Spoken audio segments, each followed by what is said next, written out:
సింహరాశి వాళ్లకు అన్ని రకాల అవకాశాలు కలిసి వస్తాయి. ముఖ్యంగా ఎప్పటి నుంచో ఉపాధి కోసం, ఉద్యోగం కోసం ఎదురు చూస్తూ ఉన్నటువంటి నిరుద్యోగులకు ఈ వారం కొంత అనుకూలంగా ఉండే పరిస్థితి కనిపిస్తుంది. రోజువారీగా మీరు నిర్వహిస్తున్నటువంటి నిత్య కార్యక్రమాలన్నీ కూడా సాఫీగా ముందుకు వెళుతూ ఉంటాయి.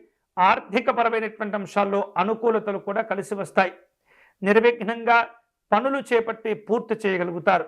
గతంలో ఆగిపోయినటువంటి పనులు కూడా ఈ వారం మళ్ళీ మీరు మొదలు పెట్టగలుగుతారు.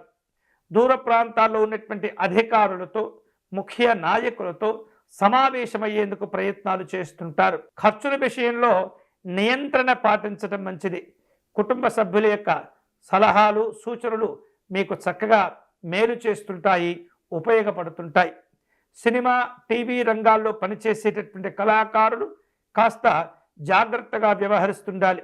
విమర్శలు, ప్రతివిమర్శలు చోటు చేసుకునే సందర్భాలు కనిపిస్తున్నాయి. కాబట్టి అనవసరమైనటువంటి విషయాలకు స్పందించి మీ గౌరవాన్ని కోల్పోకుండా మీరు జాగ్రత్త పడుతూ ఉండాలి.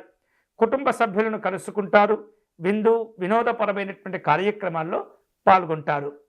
ఈ వారం సింహరాశి వారు శుభకరమైనటువంటి ఫలితాలు పొందేందుకై మహాగణపతి స్వామి వారిని పూజించటం, దర్శనం చేసుకోవటం మంచిది. నిత్యము కూడా సంకటనాశ గణపతి స్తోత్రమును పారాయణం చేసే ప్రయత్నం చేయండి.